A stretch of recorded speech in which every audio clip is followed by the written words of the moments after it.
Bienvenue sur Passionné de Novela, vous regardez Les Noces de Zara épisode 20, mais avant de commencer, abonnez-vous et activez la cloche de notification pour ne rien rater, n'oubliez pas d'aimer la vidéo.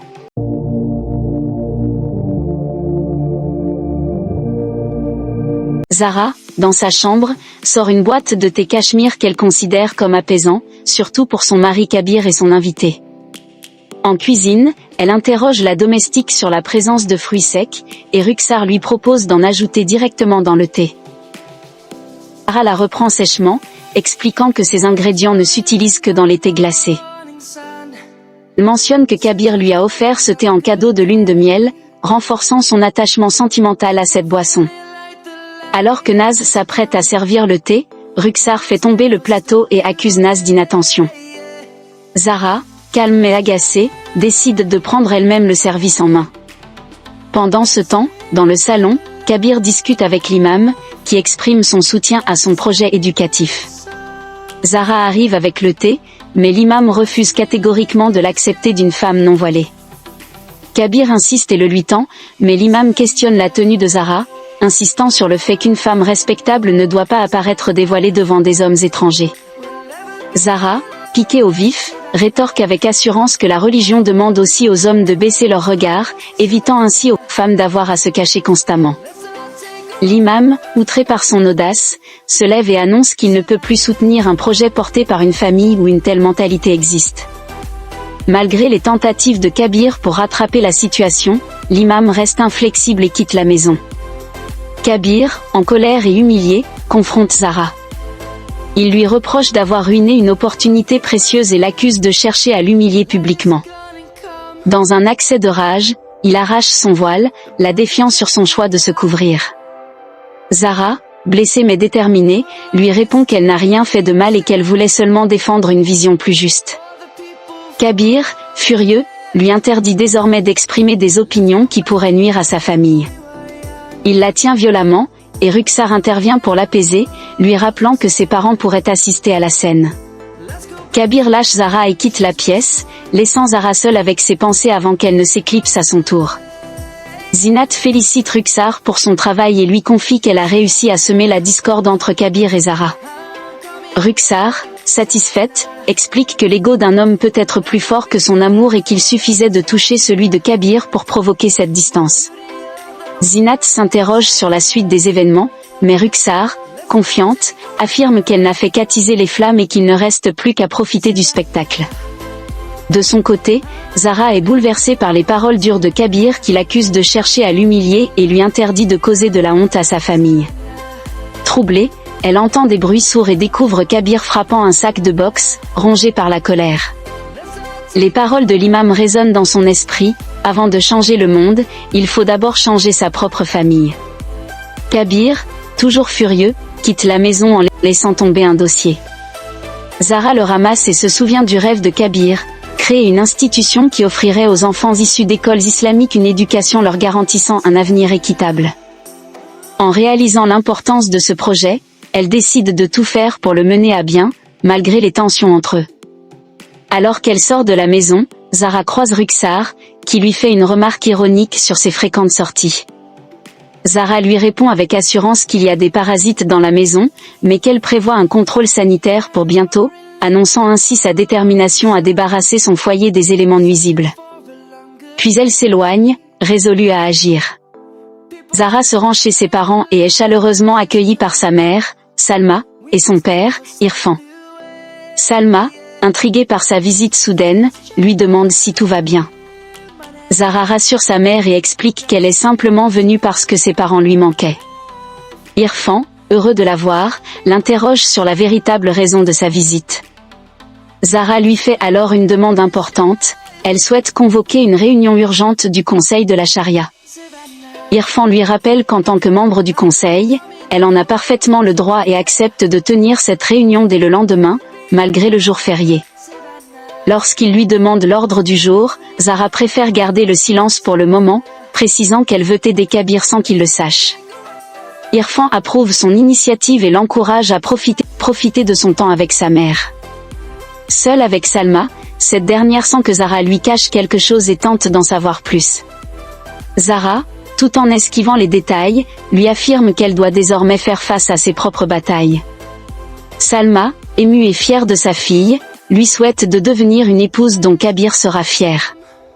De retour à la maison, Zara croise Rukhsar qui la provoque en lui demandant si elle a trouvé un antiparasitaire.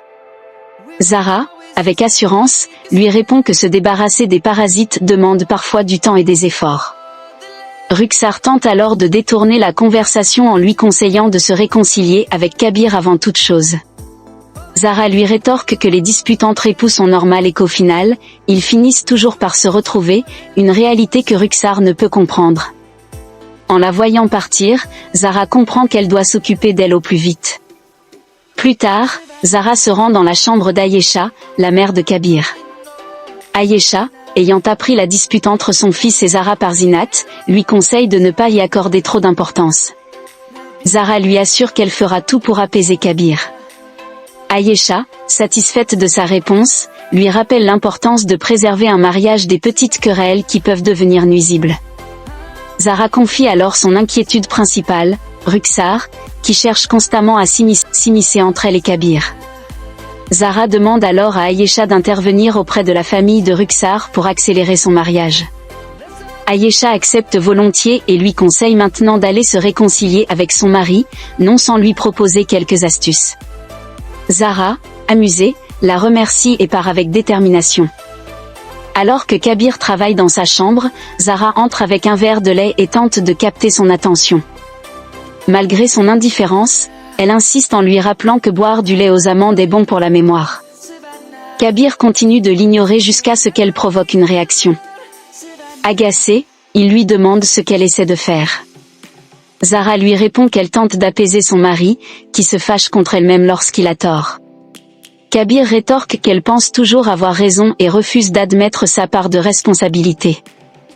Zara propose alors un compromis, ils sont tous les deux fautifs pour diverses raisons, et elle est prête à s'excuser.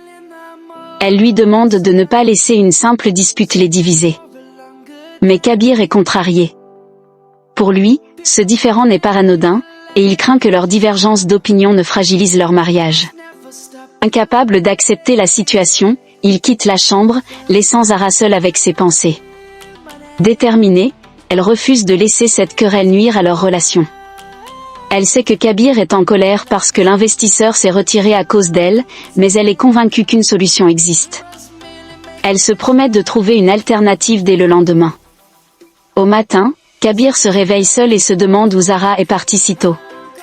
Après sa prière, Zara revient et le salue avec enthousiasme, mais il reste distant. Plus tard, lors du petit déjeuner, Ayesha annonce une grande nouvelle. Andan, un prétendant, va venir rencontrer Rukhsar. Rukhsar, surprise, demande qui il est, et Zara lui explique qu'il s'agit du jeune homme dont la mère l'a choisi. Ayesha presse tout le monde de se préparer pour l'arrivée d'Andan, et Zara affirme être ravie d'organiser cette rencontre pour le bonheur de Rukhsar. Pendant le repas, Zara tente de servir Kabir, mais il refuse et se lève aussitôt.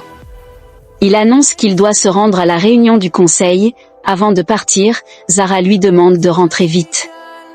Mais Kabir reste froid, refuse qu'elle le touche et se contente de dire au revoir à sa mère avant de partir, laissant Zara observer son éloignement avec inquiétude. Lors de la réunion du conseil, l'imam salue Kabir et lui demande où est son épouse. Kabir répond froidement qu'elle ne viendra pas. Peu après, Irfan arrive et rappelle que c'est Zara qui a convoqué cette réunion. Un membre du conseil s'étonne que Kabir n'ait pas été informé, insinuant avec ironie que la modernité gagne du terrain. Tout le monde rit. Zara entre alors et, après avoir salué l'assemblée, elle pose des documents et commence à présenter un projet spécial. Son regard se pose sur Kabir, déterminé à réaliser son rêve. Mais à peine a-t-elle commencé que Kabir l'interrompt, voulant lui parler immédiatement. Un membre du conseil lui rappelle que Zara n'est pas seulement son épouse, mais aussi une membre du conseil et qu'il doit l'écouter. Zara explique son projet, offrir une formation complémentaire aux enfants des madrasas afin de leur permettre d'être autonomes tout en propageant le message du Très-Haut. Un membre du conseil, sceptique, lui demande si c'est son idée.